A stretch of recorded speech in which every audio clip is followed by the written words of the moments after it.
Boa tarde a todos.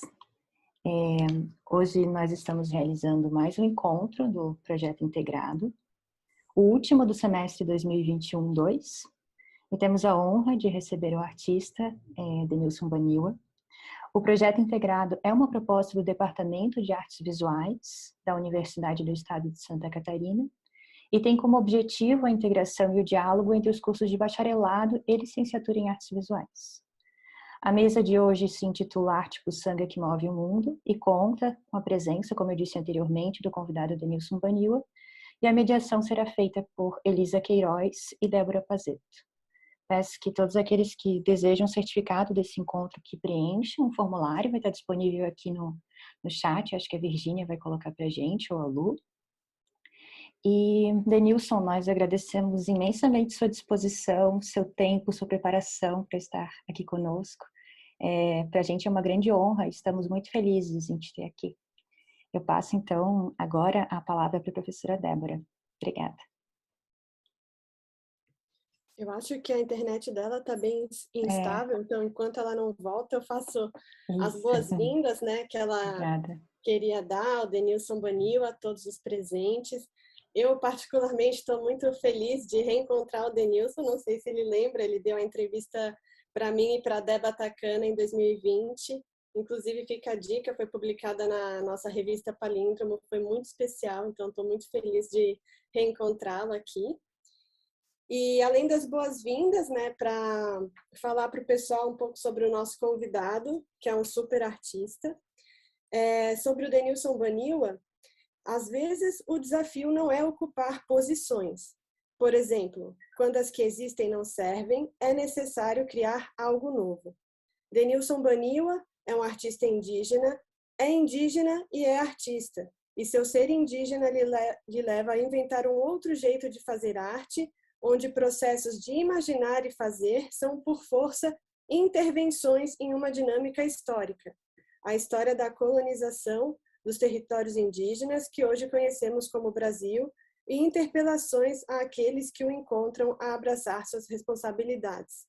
O Denilson, ele é artista, ele é curador, é designer, ilustrador, comunicador, é um artista multimídia, e hoje ele vai falar para a gente sobre a arte puçanga que move o mundo. Inclusive foi algo que ele compartilhou com a gente na nossa entrevista, então fiquei bem emocionada de ele falar hoje sobre isso aqui com a gente.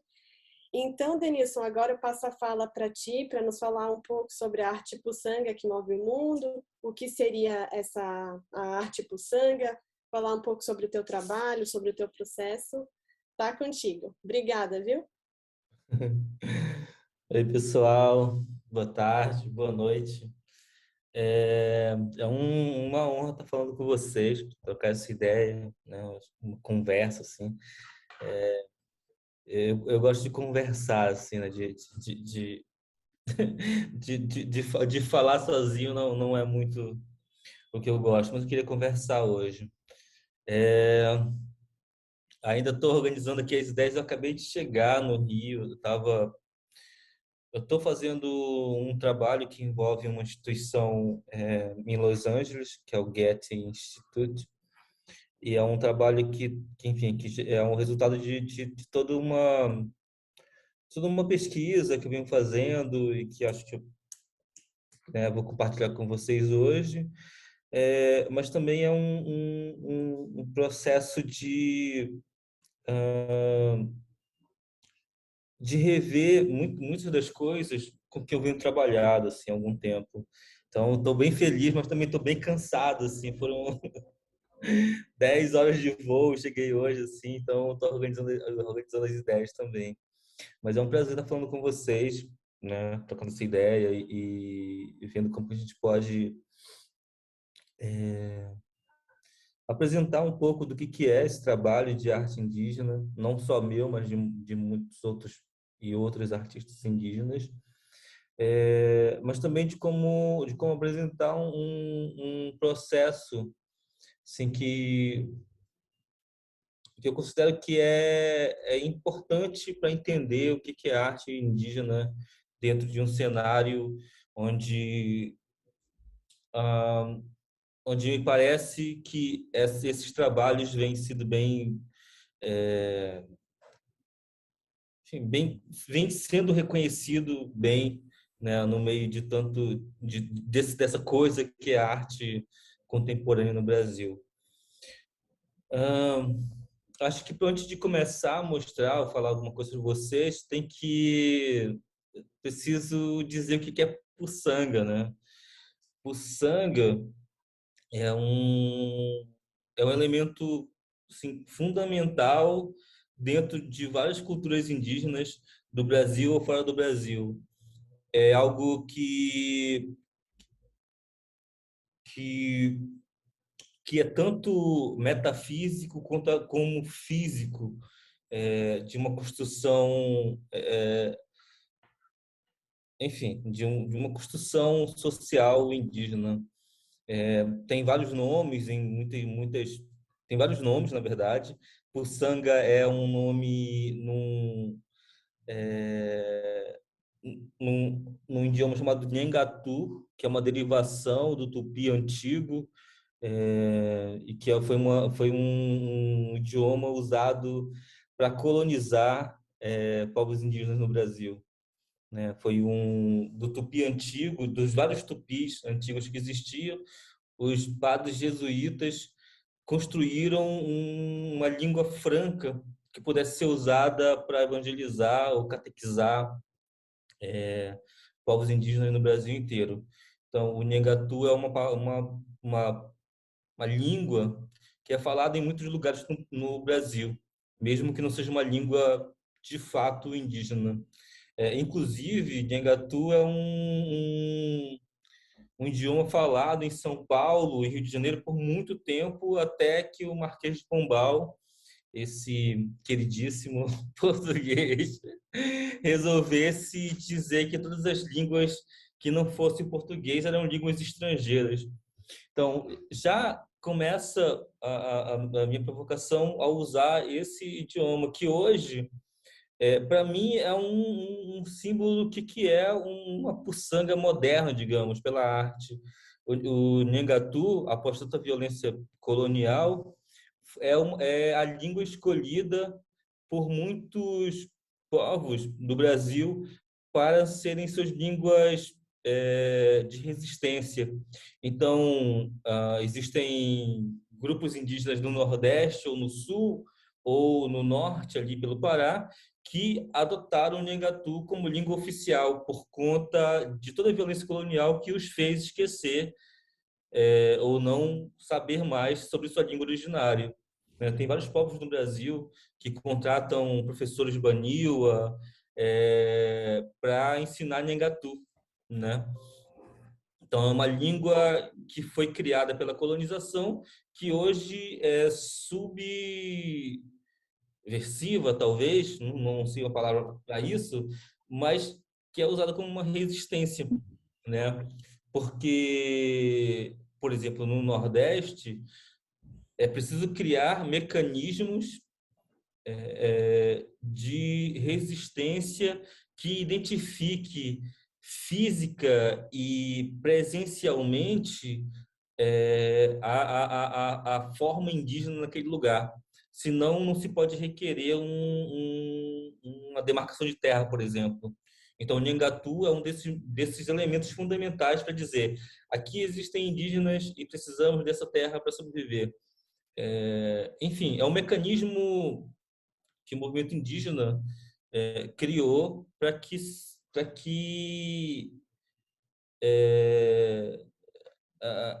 o pessoal que diz se a presença indígena é real ou não reconheça essa presença, por mais que os povos que estejam ali se declarem, se reconheçam por si só. Enfim, tudo isso para dizer que eu escolhi o Nhengatu para falar sobre essa palavra que tem muitos significados em diferentes povos. Inclusive, tem um significado em outros povos indígenas que não os povos originários do Brasil, né? Ah, tem significados como feitiço, encantamento, simpatia, né? uma puçanga é um elemento que mexe com físico e metafísico. Então, é isso. Puçanga, em uma tradução simplória demais, seria feitiço, né? Mas não é só isso.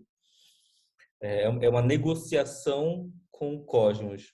Cosmos invisível e cosmos visível da sociedade.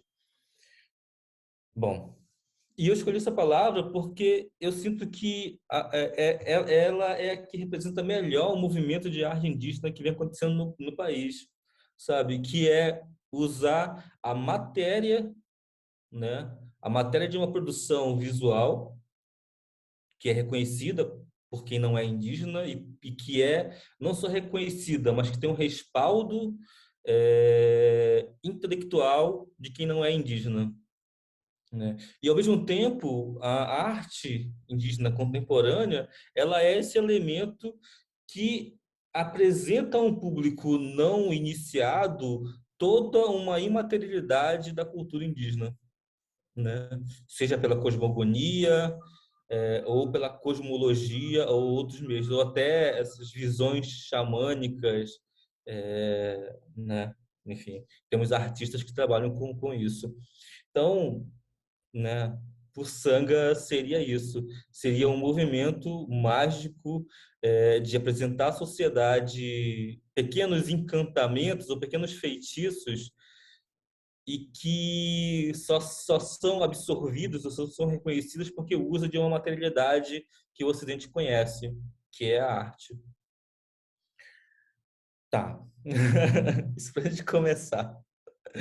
Eu vou compartilhar com vocês um vídeo que eu fiz para a Pinacoteca de São Paulo, que penso que é assim, tudo que eu tenho feito, tudo que eu tenho observado de produção indígena, são pequenos ensaios para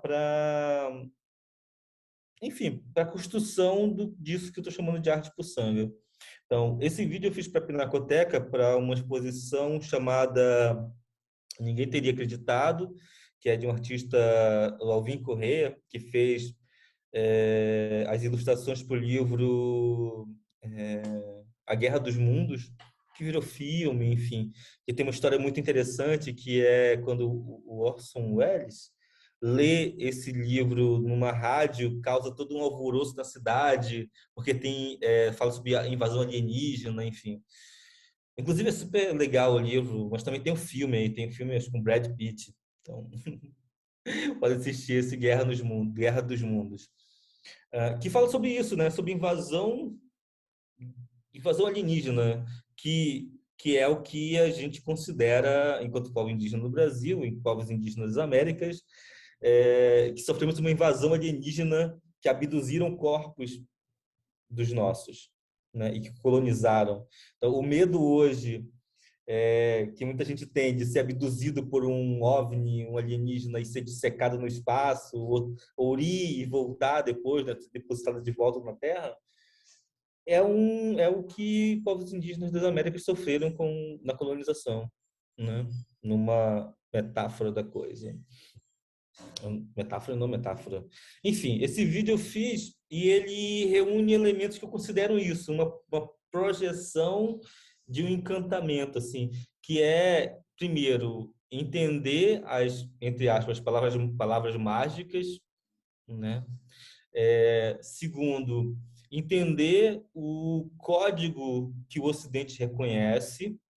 E terceiro, inserir pequenos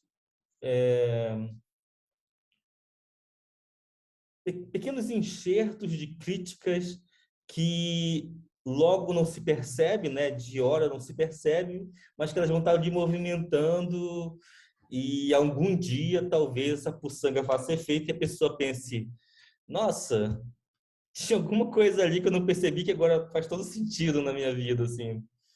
Esse vídeo ele fala sobre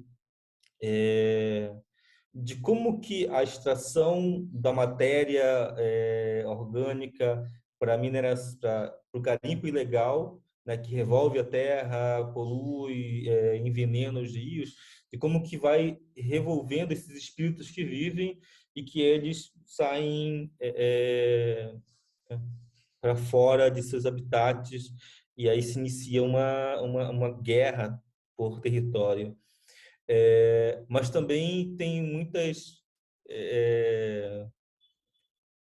tem muita acidez, digamos, quando muda o nome de algumas coisas. Então, o nome do vídeo chama Copenoia.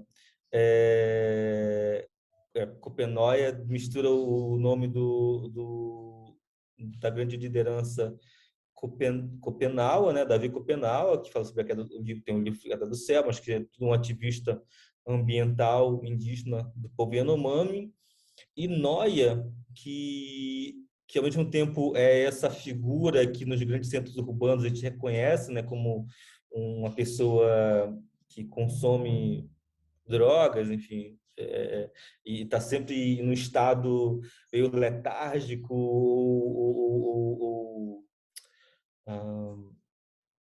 drogado, né? Enfim, que é uma representação de como que de como que a sociedade das cidades resolve suas vidas, né? Que é ou pela terapia ou usando drogas para sobreviver a esse mundo caótico que está inserido. Mas noia também é um substantivo, ou adjetivo, substantivo, em alemão que significa novo, né? Então, Copenoia seria um chamado ao admirável mundo novo, né? Do livro.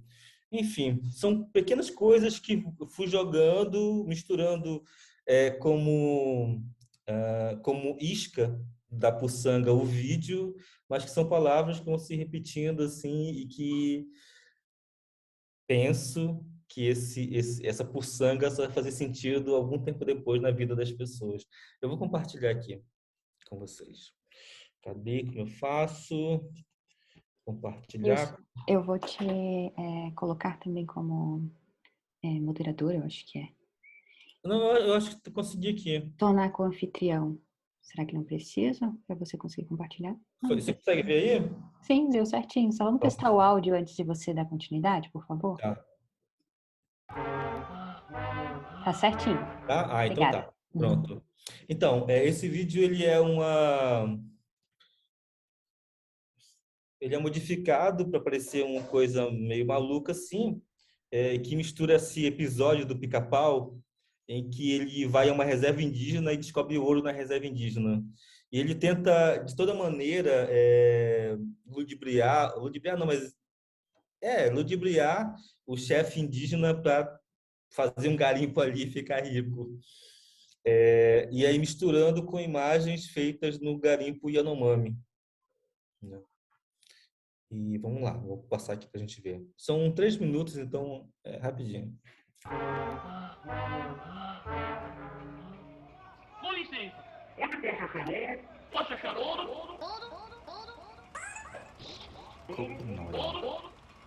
A queda do céu como a malhadeira na tensão superficial da água, invisível até a captura.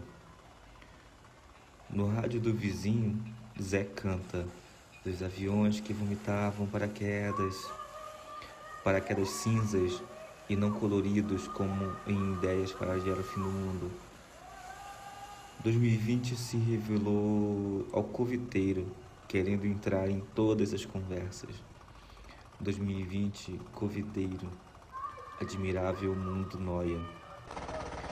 Pedi pra gata Maracajá escolher um anel pro aniversário de beijo. Ela quis valorizar o design nacional. Olhei no site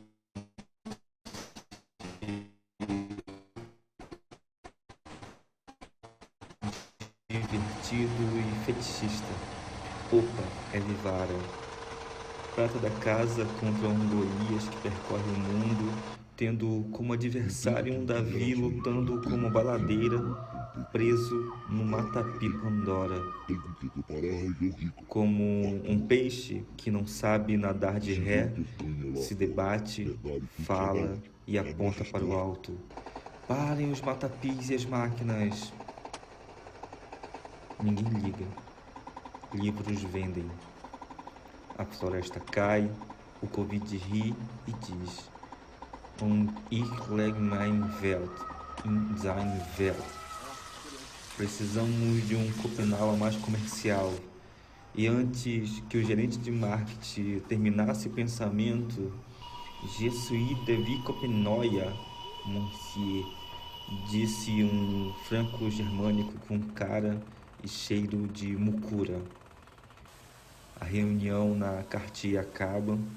Começa a Black Friday na terra Yanomami. Anéis de ouro e diamante pela metade do preço. De brinde, farinha do Guarani, cor de ouro do Demini. Salvem Davi Copenhague. Parem as máquinas. Salvem a floresta. Parem os ourives. Salvem os rios.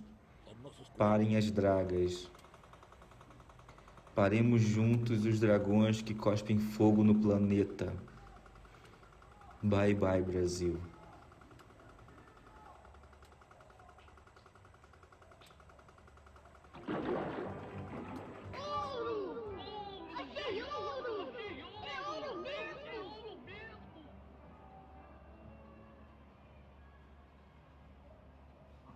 Pronto.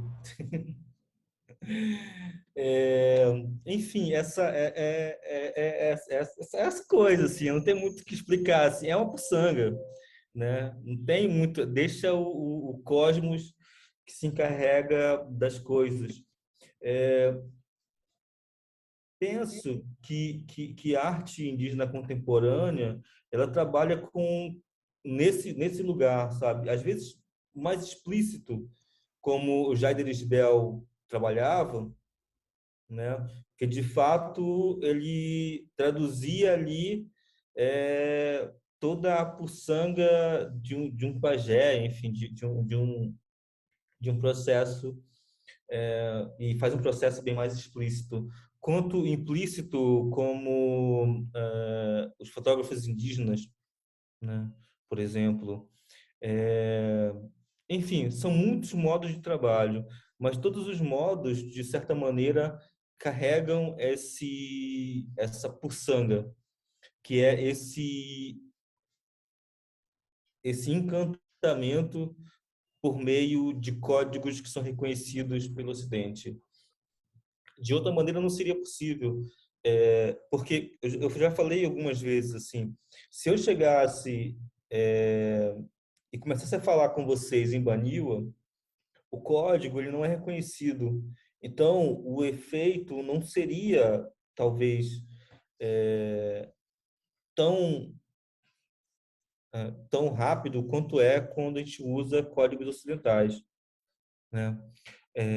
Claro, isso tudo é um grande ensaio para que talvez algum dia a gente consiga usar códigos que são tão indígenas né, e que vocês reconheçam, assim, né? Aqui atrás de mim, por exemplo, tem um tupé de esteira, um tapete, que é Baniwa. E ele é esse desenho que está aqui atrás, ele é um besouro que cuida das roças, né? Então, usar esse desenho nas casas, ele tem um significado que vai além do que é a matéria da coisa, né? Para além do que é a visualidade da coisa. Ele invoca um caráter invisível, né? Dessa representação. Então, isso é puçanga, né? Isso é puçanga. Usar um recurso reconhecível, tátil, ou que seja capturado por um dos nossos sentidos, né? Mas que carreguem coisas invisíveis dentro de seu bojo também. É isso. Eu já estou falando aqui há 34 minutos. É, assim, e eu tô falando de uma maneira bem simples sobre o que é puçanga, sabe?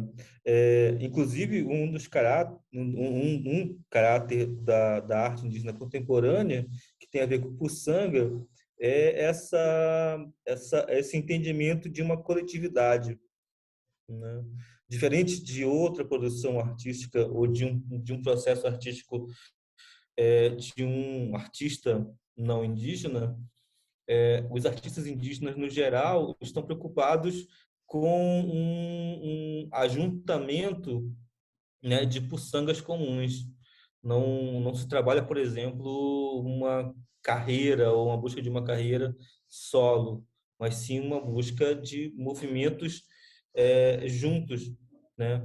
Talvez juntando várias puçangas diferentes, se se se, ah, se alcance, né, desejos comuns.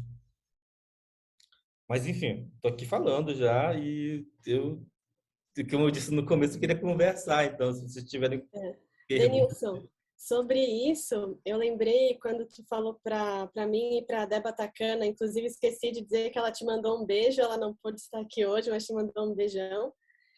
Tu falou sobre, tu tinhas comentado com a gente, isso foi em 2020, em plena pandemia, sobre a arte puçanga, que seria sobre tentar uma nova escrita, que também é uma escrita de arte, né? E a gente acompanha no teu trabalho, nesse vídeo, tem um trabalho que usa colagem, que eu não vou anunciar porque é em alemão, que é Ein Adoptive Kind, não sei se fala assim, se a pronúncia é assim, que tem uma fotografia retirada de um livro, que tem uma criança indígena com o Bambi, né? Que é um elemento da Disney.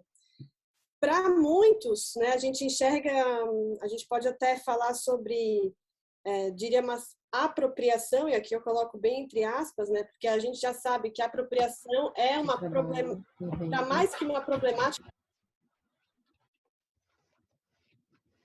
Opa, você ficou sem áudio, Lisa.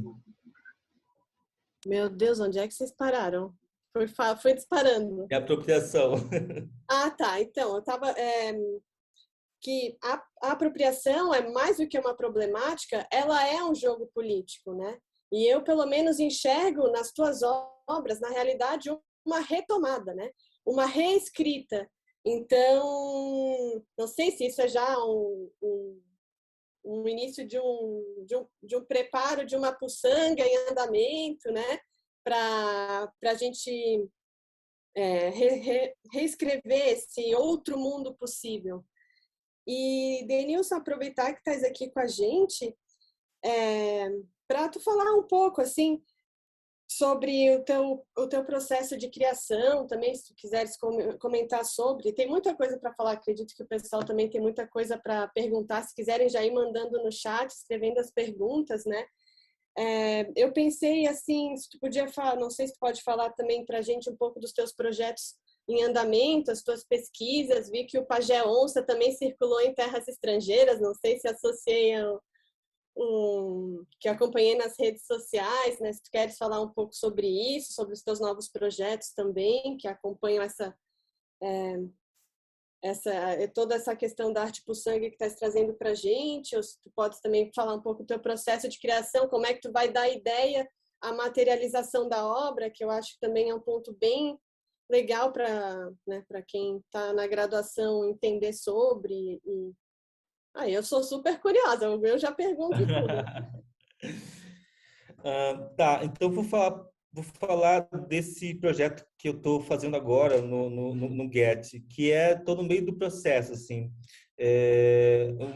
Assim, já faz um tempo, né, que eu decidi que talvez pintar e fazer trabalhos materiais seja menos interessante para mim do que a pesquisa em si.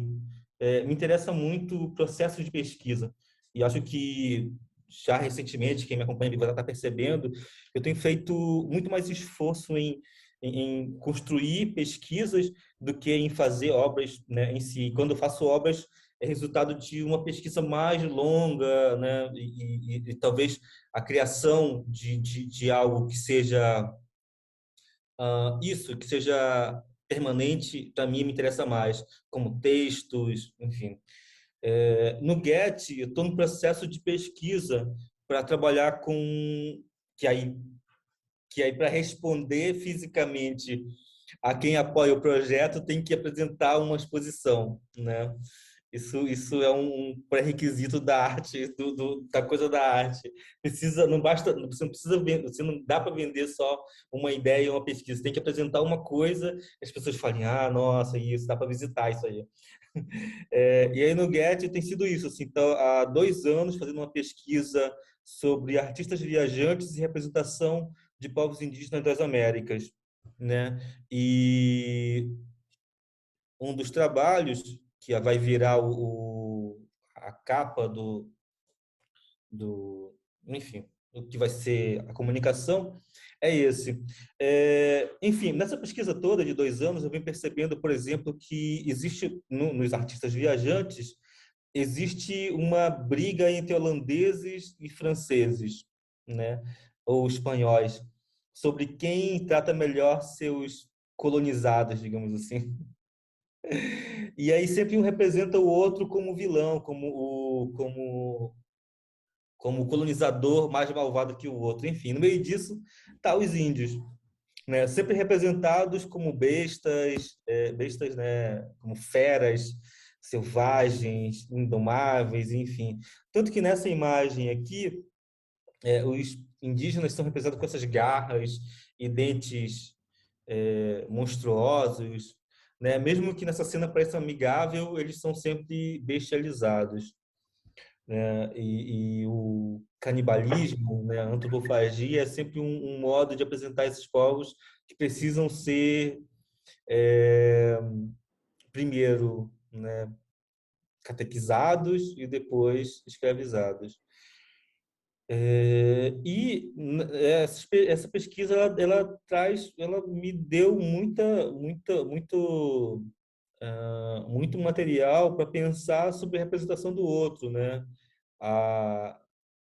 De como que o outro, a famigerada alteridade, ela é importante na nossa autorrepresentação e no entendimento de processos de construção política sobre corpos dos outros, né?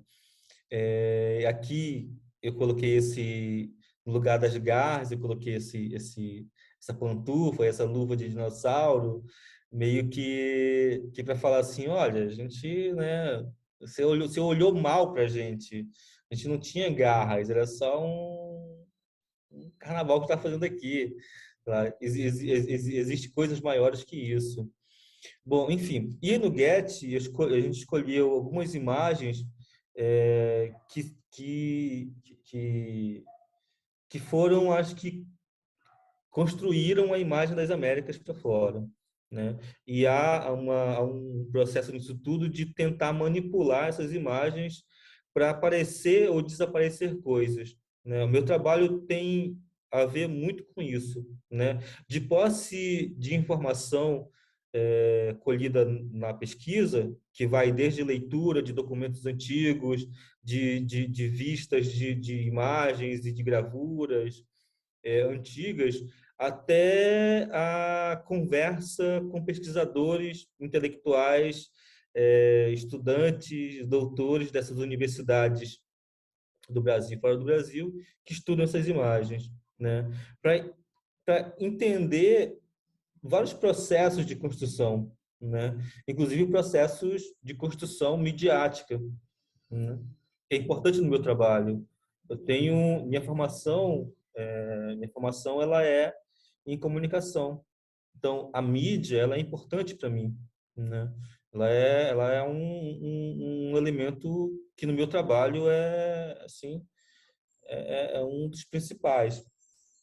E aí como que eu tenho feito isso? Eu estava agora lá no Get e aí eu tinha falado que eu queria trabalhar com um processo de tempo do dia, né? Amanhecer, meio-dia e entardecer. Pensando que e aí, esse é o meu processo, tá, gente? É meio chato. Enfim. E aí, pensando na passagem do tempo de um dia, né? De um dia eu tenho isso que é totalmente escuro e que o amanhecer vai revelando as coisas aos poucos, né? Há uma transparência onde se reconhece a coisa, mas não completamente. E o meio-dia é esse momento do dia que, se você olhar para o céu, você fica cego, né? É o blackout, o bloqueio total da sua visão. E o entardecer, né? O entardecer é esse momento em que as coisas vão deixando, as coisas primeiro ficam muito contrastada, não sei se você fala isso, ficou muito contraste, inclusive os dias, as horas melhor para fotografar são de manhã e de tarde, né? Que as coisas ficam com muito contraste, mas muito rapidamente vai se perdendo também esse contraste, vai ficar escuro. O que eu propus? Então, usar transparência para sobrescrever, né, para escrever sobre esses documentos e as gravuras antigas. Então, escrevo e coloco a transparência em cima, ficam duas camadas de informação. O blackout, que é um papel preto com recortes que vão aparecer as informações que eu quero que apareçam, e um espelho que deforma a imagem, né? Então, são esses. E aí, como eu disse, o meu interesse todo nisso tudo é menos a obra e mais o processo da coisa, né? Então, envolvi toda a equipe do Museu de Conservação, falando, olha, eu quero usar os mesmos materiais que são usados para conservar isso, né? Os tipos de papéis, que são milhares de papéis, pigmentos, equipamentos que são utilizados para manter essas pinturas que têm, essas gravuras que têm 700, 600, 500 anos, né? Para manter essas pinturas, esses livros intactos. Então, é isso, assim, o mesmo material que mantém esses livros protegidos e intactos por 500 anos é o que eu quero usar para sobrescrever isso. A exposição, ela é um momento físico, matéria da coisa. Mas o meu interesse enquanto artista é, depois que a exposição passar, como vai se resolver a apresentação desse material de novo, né? Como será que o museu vai aproveitar essas intervenções que eu estou fazendo para colocar junto desse material? Será que vai descartar? Como será apresentado de novo por uma outra pessoa que for usar esse material? Sabe, meu processo de artista não passa em pensar a produção do trabalho, mas eu penso que tipo de puçanga movimentar para que essa equipe de conservação, a curadoria, a comunicação do museu estabeleça uma relação com esse trabalho depois. Como resolver isso, né? Esse é o que eu considero meu trabalho de artista. Como foi na Pinacoteca? Na Pinacoteca, eu plantei um jardim na exposição Vespa, eu plantei um jardim no quintal, no estacionamento da Pinacoteca. Ok, esse trabalho, essa parte é a matéria da coisa. Mas o meu trabalho que eu considero ali não é plantar um jardim, é movimentar todo o sistema da Pinacoteca para decidir o que fazer depois, né? O que fazer com esse jardim? Ele acaba quando a exposição acaba? Ele continua? É cuidado? O estacionamento volta ou não volta? Enfim, esse era o meu trabalho, né? E aí concluiu-se esse trabalho quando a Pinacoteca decidiu que iria permanentemente fechar o estacionamento e iria fazer um jardim ali onde eu plantei aquelas plantas. Agora pensando como um jardim mesmo, de uso coletivo da equipe da Pinacoteca, dos visitantes, enfim. Isso está sendo desenhado pela equipe lá. Então, esse movimento das coisas é que me interessa. Esse movimento, né, que é isso, cósmico das coisas, né? Que mudam o modo como tanto a instituição quanto as pessoas da instituição recebem esse trabalho para além do que é feito no momento. como disse, a matéria da coisa, seja ela uma pintura, uma performance, um vídeo, ela é o básico do meu trabalho. Ela é só para justificar, né, a coisa material, mas o invisível é que é o que eu considero meu trabalho de artista. E isso só é possível com muita pesquisa, com conhecer assim cada um dos integrantes da equipe, para, né, para ir pouco a pouco colocando palavras mágicas que vão movimentando.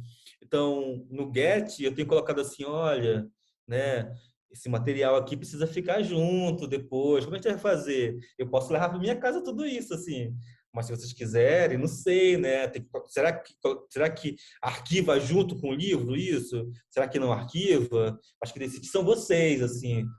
Enfim, esse processo todo de negociação muito devagar, né? E que no final da exposição a gente vai ver assim, não, teve esse impacto, essa mudança dentro do acervo, né? Mas aí isso, o processo todo é isso. Eu tenho uma pilha de livro, passei agora esse tempo em Los Angeles assim, com pequenas pausas para respirar e beber água, porque foi muitas reuniões, muita coisa assim. Esse é o processo. E a Yara comentou aqui para gente, muito interessante pensar o dispositivo poético e sua implantação não só no indivíduo, mas no circuito de arte e seus agentes, o que diz muito sobre a coletividade que tu também trouxe, né? Porque o teu trabalho em arte, como quando tu comentou no início da tua fala, traz uma galera junto, move uma galera junto para essa reescrita de mundo, né? E o bacana ver é que as tuas obras são sempre muitas camadas. Nunca vai ser a crítica pela crítica. É sempre um convite à reflexão, né? Um convite à mudança, um convite a pensar como é que isso retorna, né? Sim, sim. Ó, quer ver um trabalho de puçanga que eu fiz e que tenho visto que tem dado resultado? Por muito tempo eu trabalhei com imagens, trabalho com imagens, claro, mas por muito tempo eu trabalhei com uma imagem específica que foi a primeira missa no Brasil. E sempre falando, olha, eu trabalho com essa primeira missa no Brasil porque foi do livro didático que eu estudei sempre, e que todo mundo vê essa imagem nos livros didáticos sempre, sempre, e nunca teve uma presença diferente do discurso dessa imagem, enfim. E, claro, não só por isso, mas recentemente tem tido uma presença de produção de artistas indígenas em livros didáticos, né, no Brasil. Isso é uma mudança que eu queria que acontecesse, sabe? Que não fica só na exposição, não fica só nas nossas lives, nossas conversas. Ela chega na formação do pequeno indivíduo brasileiro, né, através dos livros escolares. Isso é uma mudança que a Puçanga da Arte Indígena tem buscado com certa frequência, né? Porque, exato, né? Se a gente começa a falar sobre arte indígena dentro dos livros escolares, isso significa que há uma mudança na base da formação do cidadão brasileiro. E isso, inclusive, foi comentado aqui pela Angélica, né? Ela, inclusive, a Angélica, ela é professora de escola pública e ela disse o quanto que é raso ainda, né, justamente esse registro nos livros didáticos. Ela até pergunta como trabalhar sobre o assunto com alunos do ensino médio, mas eu acho que tu já trouxe aqui bastante para a gente, né? Se tu quiseres comentar mais alguma coisa, todas essas novas referências, né? Todos esses artistas que agora estão em voga. E se tu quiseres dar mais algum comentário para a Angélica, se tem mais algo a acrescentar. Assim, é uma preocupação nossa mesmo enquanto artistas, né? Eu digo nossa porque conversando com vários artistas indígenas, há uma preocupação muito grande em estar presente numa formação básica né? Porque com os adultos a gente fala de um outro jeito também, né? Mas tem artistas, por exemplo, que trabalham muito sobre a questão da formação básica. Por exemplo, a Arissana Pataxó é uma dessas artistas que escolheu ser professora mesmo, assim, né? dedicar a vida de artista ao ensino. Ela é professora de ensino fundamental. A Anaíne Terina tem uma preocupação muito grande com a construção de livros, né, didáticos. Tem muitos artistas que se dispuseram a ficar nessa linha de frente mesmo digamos, de um acompanhamento, de uma formação básica, assim. Enquanto outros, né, eu adoro isso também, é um meu interesse super em construir mecanismos que alcancem jovens e crianças, né? Mas meu trabalho até porque eu não tenho formação, né, não tenho a formação que a Naine, que a Arissana tem, por exemplo, né, que é normal superior e pedagogia. O meu modo de trabalhar é outro, mas a Arissana e a Naine trabalham de uma forma bem mais direta, assim, com os conhecimentos que elas têm. Enfim, tudo que é arte indígena, ela movimenta para além do que é só uma produção, do que é só um aparecimento, né? Como eu disse, assim, exposição é incrível, eu adoro, assim, mas a exposição é só um pequeno mecanismo da coisa, né?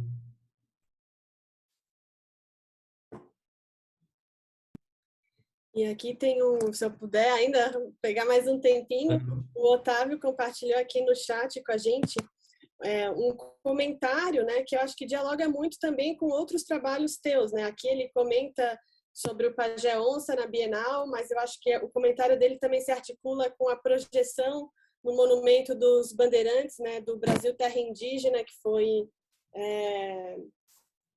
acho que foi muito impactante, assim, né? Trazendo sempre essa cosmogonia, né? Essa nova escrita de mundo. O Otávio agradece, né? É muito legal, importante te escutar para aprendermos. Agradece por todas as puçangas. Refletindo sobre a arte puçanga, que introduziu um pouco aqui para a gente, fazendo um paralelo entre a necessidade de imposição à apropriação dos corpos, a famosa base antropofágica que temos como arte no Brasil. Um meio muito forte que vi em sua obra para reivindicar foi o hackeamento da 33ª Bienal de São Paulo, e que, a seguir, na edição de 34, se tornou a Bienal conhecida como mais representativa de todos os tempos. Assim como o hackeamento que propôs os pichadores de SP invadiram de uma maneira bem mais agressiva a 28ª Bienal, numa busca também de reivindicarem voz. Como também já trabalhou e tem uma grande empena aqui no Minhocão SP, você poderia falar um pouco como vê a arte urbana junto à arte indígena contemporânea, enquanto grupos e pensamentos possíveis para pensar e adiar o fim do mundo, como nos traz o Eisbel? Agradece demais a tua presença. E o Otávio é professor aqui na UDESC e grafiteiro de formação empírica. Não sei se eu perdi o fôlego, mas está ali no chat, se quiser consultar, se o Otávio também quiser fazer algum comentário, que eu bananei ali na leitura. Vou responder em duas partes, que no que ele escreveu, eu lembrei de uma coisa que eu esqueci de falar, que é assim, de como que a arte indígena, ou a arte feita por pessoas indígenas, ou pelo menos dos grupos com quem eu discuto, pensar sobre como imagens estão, como essas gravuras que eu falei do Goethe, elas existem há 500 anos. Mas basta uma pequena intervenção para que as pessoas reconheçam códigos que estejam ali, né? Acho que a arte indígena contemporânea, ou a arte puçanga, ela tem esse poder de pegar uma imagem super conhecida e super reconhecida e intervir uma pequena parte e mudar completamente o que as pessoas veem. E eu vi isso muito no Goethe, assim, vi algumas vezes com pessoas que trabalham com essas imagens desde sempre, e aí eu falava assim, olha, né, vou fechar essa parte aqui porque tem isso aqui. Aí a pessoa assim, nossa, mas eu nunca tinha visto isso assim, né? Nunca tinha pensado nisso desse jeito. Sim, então é isso, né? As imagens elas estão tão inseridas no nosso consciente em algumas coisas, assim, e passa batido. A arte, para mim, tem esse poder, assim, de transformar imagens que a gente já reconhece completamente, né? E dar um outro caráter, uma outra resposta a isso. Talvez isso que foi da Bienal, assim. Todo mundo sabia que não tinha arte indígena em todas as bienais, mas nunca tinha se tocado nisso, né? Aí a minha intervenção ali na Bienal foi isso, assim, foi como é que fala? Eu esqueci a palavra agora, mas era isso, assim, tipo, tava na cara, mas ninguém via, como diz a Naine, assim, a Naine usa uma coisa que é da cantora Pitty. A gente estava aqui o tempo todo, só você não viu, assim, né? E sobre a empena e a pichação e o grafite, assim, né? Eu sou muito fã da linguagem do piche e do grafite, assim. Acho que mais do piche do que do grafite, por ser essa resposta, assim, tipo, na cara, assim, né, de uma resposta mesmo a uma presença humana dentro de um lugar que é super árido para acolher as pessoas, né? E, assim, eu venho de uma região que tem o que chama de petroglifos, que são várias inscrições das pedras, né, ao longo dos rios, feito por, sei lá, 2.000 anos atrás, assim. E olho para a cidade com todos aqueles códigos e mensagens, e alguns com legibilidade, outros ilegíveis, assim, né, que são códigos que eu não reconheço. E eu fico assim, nossa, é isso, assim, são pequenas mensagens, às vezes gritos, às vezes sussurros, mas são mensagens importantes de pessoas que querem falar, né? E até alguns grafites e algumas pichações usam símbolos que eu fico assim, nossa, isso bem poderia ser uma coisa indígena, assim, né? Enfim, eu acredito na comunicação e no espaço de fala, né? E a arte urbana, para mim, é o que me interessa bastante, inclusive, né? Acho que me interessa bastante trabalhar o ar livre em espaço público, porque eu considero, aí agora eu vou militar aqui, eu considero assim a arte um bem público, social, e tem que ser público e social. Precisa ser acessível por todo mundo, né? Eu não acredito numa arte que se prenda à galeria e às exposições que cobrem R$ 30, R$ 40 a entrada, sendo que tem gente na cidade que com R$ 40 resolve a semana inteira, né? Então, eu não acredito num trabalho de artista que seja privado e fechado. Para mim, pelo menos como eu acredito, eu gosto da arte ao ar livre, onde seja acessível pela senhorinha que vende café ali na Paulista, ao advogado que se prende o dia inteiro dentro de um escritório, sabe?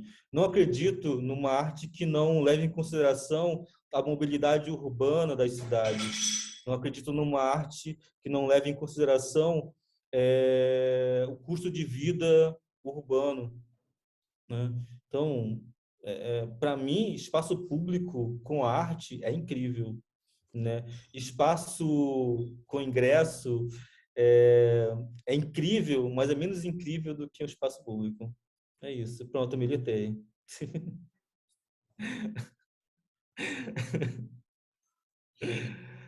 Ah, Eu queria fazer um comentário. Oi, gente, tudo bem? Agora tá dando certo? Tá dando para me ouvir? agora sim. É que eu caí no começo, a internet caiu toda aqui, enfim, fiquei atrapalhada, mas foi um prazer escutar a parte que eu consegui escutar, Denilson.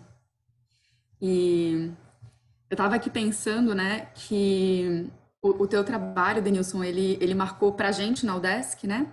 Ele marcou dois momentos importantes, assim, de transformação, porque eu não sei se todo mundo aqui sabe, né? Mas o Denilson, ele participou do FICA em 2020, na UDESC. E o FICA é o nosso maior festival de arte e cultura. E aí lá ele conduziu uma oficina de grafismos indígenas, que acabou virando um mural, né? E aí a gente pintou, todo mundo junto lá, a Serpente Universo, né? Essa grande serpente imensa dentro do prédio do DAV. E foi um momento de muita alegria, né? Preencher a branquitude daquelas paredes com o teu trabalho. E, e isso foi algumas semanas antes da pandemia e de todo o processo do ensino remoto. O que significa que aquela parede ela quase não foi vista, né? Pelas estudantes, principalmente. A gente tem estudantes que estão no curso há 2 anos praticamente e nunca entraram no prédio, né, do DAV, em todo esse processo maluco. Então, mas assim, vão entrar agora, né? Porque mês que vem volta o presencial e aí todo mundo vai ver a Grande Serpente. E agora você está aqui de novo com a gente, semanas antes de a gente voltar para o presencial, né? Então, semanas antes dessa nova transição entre essas formas de presença. E eu fiquei super pensando na potência desse símbolo também, né? Já que a serpente universo aí pro povo Baniwa, como você contou pra gente, ela conta uma história de transformação e de criação, né? E eu lembro que tu falou pra gente também na oficina que a serpente era um jeito indígena de contar histórias, né? Que não é esse jeito branco por meio de livros e de documentos, mas é do jeito Baniwa, né? Com uma imagem que é em si mesma um cosmos e que abriga no corpo toda uma multidão de outras imagens. E eu achei isso tudo muito bonito, né? Então, isso, na verdade, para dizer que é muito importante, eu acho, né? E é uma honra, assim, para um curso de artes visuais poder receber as nossas estudantes com o teu trabalho na porta de entrada. E também poder finalizar esse período sofrido, né, de ensino remoto, conversando aqui contigo, né? E aí já emendo numa outra coisa, assim, que eu acho que você fez tanto sucesso na nossa graduação, que o pessoal, né, as estudantes de graduação entraram em contato comigo semana passada pedindo para a gente conseguir organizar um ônibus para ir ver a exposição que você está fazendo a curadoria em São Paulo agora, que é a semana. Uau! Olha só, e eu acabei de receber a notícia, tem 5 minutos, eu recebi a notícia de que rolou o busão. Então, acho que muita gente aqui nessa sala vai ficar super feliz com a notícia. E aí, eu não sei, eu queria, se tu puder comentar alguma coisa sobre essa exposição, sobre como é que você está pensando, né, em enfeitiçar o modernismo aí nesse contexto. Eu tava lembrando desse dia lá, né, que te pintou e tal. Foi bem feliz mesmo. É, é, Acho que o trabalho todo movimentou, é isso, né? O trabalho movimentou um grupo todo, sabe, que sai e que não participa só como ouvinte, participa como um ativo na coisa. Isso é importante. Sobre Naquadra, né? Naquadra é um termo assim, entre nós baniwas, existem vários códigos que mantêm o equilíbrio entre clãs e entre presença de alienígenas, né, sobre estrangeiros dentro de nós. E é um código que ensina como andar por esse planeta de forma segura, mas de forma firme também. Chama a ética quadra, né? Na quadra seria o meu direito de resposta, uma tradução, ou a minha vingança, enfim. Esse projeto esse projeto já foi e voltou várias vezes, tinha sido cancelado e aí voltou agora e está previsto para inaugurar dia 2 de julho. Bom, mais do que tem tido muitas especulações sobre o Naquadra, né? Sobre essa minha ida para o MAN. Mas, para falar para vocês assim, mais do que uma resposta ao modernismo, é uma resposta à nossa presença como artistas nesse momento, né? uma continuidade, talvez, uma continuidade não, mas é um processo que eu e Jaider tínhamos planejado de ocupar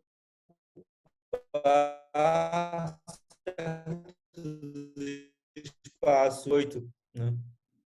Que era de começar a mostrar o que era a reantropofagia, né? O que é um processo de continuar de onde o manifesto antropófago parou, né? De juntar todas as coisas que foi ali escrita por Mário e por Oswald e falar assim, olha, vocês estavam certos no que queriam, mas estavam errados no como fazer. Então vamos voltar algumas casas nesse jogo, né? Volte 5 casas para começar para continuar. E na quadra é isso, assim, é voltar 5 casas, entendendo todo o processo de colonização e todo o processo que foi o modernismo e falar, olha, ok, vocês falaram até aqui, tinha uma proposta que era incrível, assim, né? Eu admiro demais Oswald e Mário, né? Com pensadores e capazes de capturar um pouquinho da coisa indígena e transformar isso e trazer isso para dentro da arte, mas também da sociedade, enfim, né? Considerando inclusive a construção de um legado de patrimônio brasileiro, né? Se a gente pensa, sei lá, o IFAM é resultado de coisas que o Mário construiu. Então, é importante para a gente enquanto Brasil, sabe? Não é só a discussão sobre arte ou sobre modernismo, é discussão sobre patrimônio histórico, né, cultural, social do Brasil. Então, na quadra, é um jeito de trazer algumas vozes para conversar com o modernismo, mas falando sobre talvez, começos de novos modos de salvaguardar a cultura, de construir modos de ensino, né? Me interessa muito a educação, então outros tipos de escolas, né? Como a escola da Floresta, que o próprio Oswald já tinha escrito alguma coisa, sobre escola aberta, né? Escola sem paredes, sobre apropriação e reapropriação e retorno de obras, né? Que, sei lá, se os objetos guardados em coleções particulares foram importantes para Tarsila construir o imagético da sua produção, né? Como essas coleções particulares são importantes para as culturas indígenas e não indígenas de retorno de conhecimentos tradicionais. Pensando, por exemplo, um exemplo dos Chacriabá em Minas Gerais, que o fazer da cerâmica, das panelas de cerâmica Chacriabá haviam sido perdidas no tempo, porque algumas pessoas sabiam fazer qual era a argila, qual era o barro, outras pessoas sabiam qual era a mistura, outras pessoas sabiam como fazer o fogo, de que tipo de madeira, mas nunca tinham conversado e trocado essa experiência. E aí, um aluno Chacriabá, a partir dos acervos dos museus que falavam sobre cerâmica, construiu um projeto que juntou todo mundo. E hoje a cerâmica Chacriabá voltou à ativa, né? Então, é feito nas comunidades de novo, porque conseguiu-se juntar todas as pessoas que sabiam um pedaço da coisa e o que faltava de informação foi complementada a partir dos acervos escritos né, a partir de objetos, fotografias e documentos estavam em acervos. Então, qual a importância dos acervos também para a reconstrução, né, de conhecimentos tradicionais? Então, é uma mistura disso tudo, sabe? Né? Se, sei lá, as bonecas Carajá foram importantes para Tarsila desenhar ali, né, o seu Abaporu, como esse mesmo material que está em coleção particular pode ser importante para que as meninas Carajá hoje consigam fazer bonecas como eram tradicionalmente feitas, com cera de abelha, não sei, técnicas, né? É usar o acervo também, o acervo e os documentos modernistas para responder atualmente sobre a nossa existência. Bom, eu espero que dê certo, porque é difícil. E, nossa, uau, eu tô aqui impressionado que vocês vão vir. Nossa, incrível, isso é incrível. Mas, enfim, Tá cheio de baniwetes. na quadra não vai ser só com artistas indígenas, vai ter artistas da periferia do Rio, São Paulo, artistas indígenas, negros, quilombolas, não binários. É uma proposta de juntar de juntar pessoas que são iguais a mim, iguais a outros artistas indígenas, que são resultados de um processo colonizador, resultados de uma ruína causada pela violência do Estado e que mantém uma resistência pela arte, né? E também conexão com suas comunidades. É isso. É isso que eu posso falar, assim, por enquanto.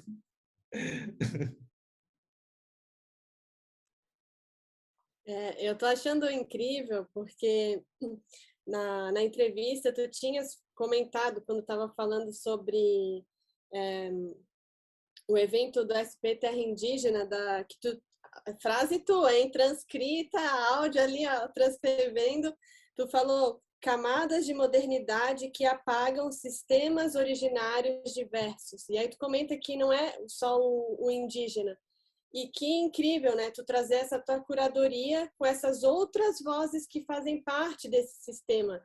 E eu me arrepio, assim, porque passaram 2 anos nesse fim de mundo pandêmico e quantas coisas se construíram, se reconstruíram. Então, muita admiração pelo teu trabalho. O pessoal aqui no chat também agradecendo muito, fazendo vários comentários. Dá tempo para mais pergunta, produção? Tem acho que umas 2 só aqui no chat. Não sei também se o Denilson está cansadão, né, da viagem também, né? Vamos lá, estou aqui, já que estamos aqui, vamos lá. Dá tempo, produção? Continua, Elisa, por favor. Ó, aqui tem a Sara pergunta sobre o que tu opinas sobre o papel da Europa ou do Ocidente em relação às questões em torno da arte indígena de hoje. Eu não sei se tu queres que eu leia todas as perguntas? Acho que tem que caçar aqui para ver. Tá. Bom, para Sara, qual o papel da Europa no Ocidente hoje?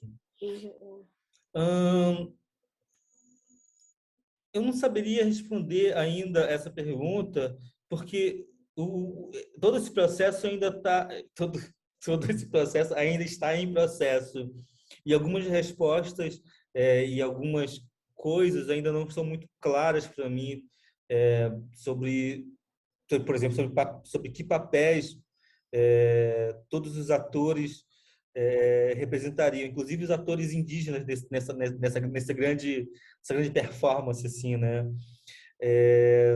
Eu não saberia responder, assim. Eu acho que é uma coisa de vamos ver o que vai acontecer, vamos ver sobre o que está acontecendo e vamos ver.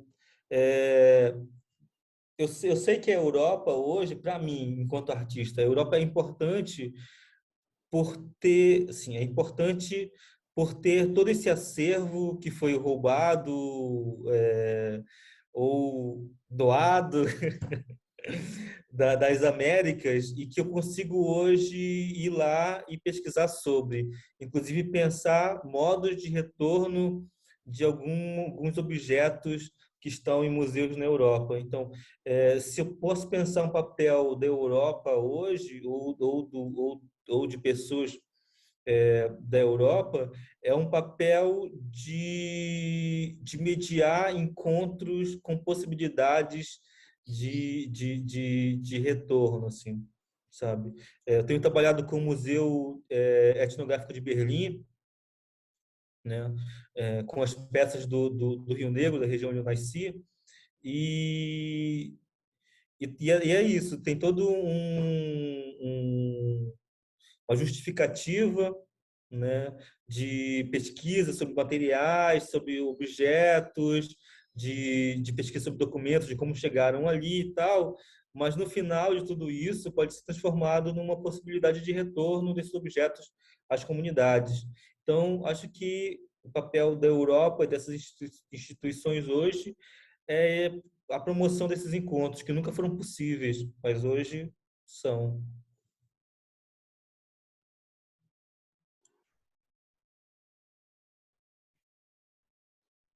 Obrigada, Denilson. Nossa, foi uma super resposta.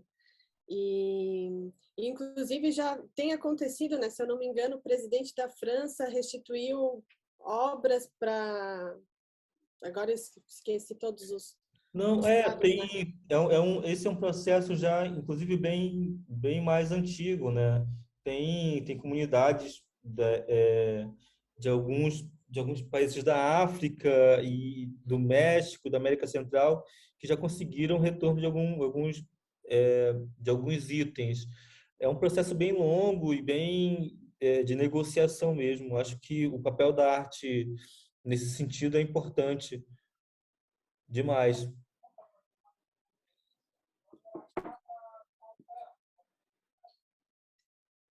Então tá. No mais, aqui no chat, só elogio. Não sei se tu consegues aí dar uma lida. Pessoal, agradecendo demais a tua fala, a tua generosidade, agradecendo a tua presença, né? Muitos elogios. O pessoal também não vê a hora de pegar o busão para a excursão. Bem bacana. E, Denilson, então, para a gente finalizar essa fala, agradecer demais a tua participação, né, a tua presença. E é isso. Não sei se a Débora ou a Tarsi querem falar mais alguma coisa, mas obrigadão mesmo. Muito especial o encontro de hoje. Realmente o que eu queria mesmo era te agradecer, Denilson. Nós estávamos ansiosos e, né, a gente mudou a data do PI, era na sexta, passamos para a segunda e deu tudo certo. Nós tivemos uma sala cheia com mais de 75 pessoas. Então, né, imagina isso aqui no ambiente físico, quanta gente a gente não reuniu para te ouvir, foi muito bom. Então, agradeço demais a tua generosidade em compartilhar o teu tempo, em te preparar para estar aqui conosco, né? E sei que está cansado, na correria. Então, muito obrigada mesmo, Denilson. Eu agradeço demais como poder conversar e ver também, né? Ver Débora de novo, acho que a gente não se viu desde daquela vez lá. Então, enfim, também falar que é isso, assim, estou sempre disponível para conversar e trocar ideia, porque me interessa bastante esse processo de estar conversando com acadêmicos, com pesquisadores, porque, enfim, como eu disse, a pesquisa é muito importante no meu trabalho. Então, ter interlocutores por aí, para mim, é incrível, sempre. Então, estamos, como diz no Rio de Janeiro, estamos juntos. Eu vou... Débora, você quer falar alguma coisa? Não, eu só ia repetir os agradecimentos que vocês já fizeram, então só endosso, muito, muito grata mesmo, assim, por contribuir tanto com as nossas estudantes. E a repercussão é muito grande mesmo na graduação, é impressionante, sabe? É muito bom, assim, ver essa nova geração que está podendo se formar com bem mais acesso à arte indígena do que era antes, né? Então é bom, assim, ver esse processo caminhando, finalmente. Então agradeço demais, assim, pela tua generosidade em conversar com a gente já pela segunda vez e espero que tenha outras. Sim, vai ter sim. Sim, quer voltar para o Desk. Vamos ver como fazermos isso. Pessoal, eu vou interromper a nossa gravação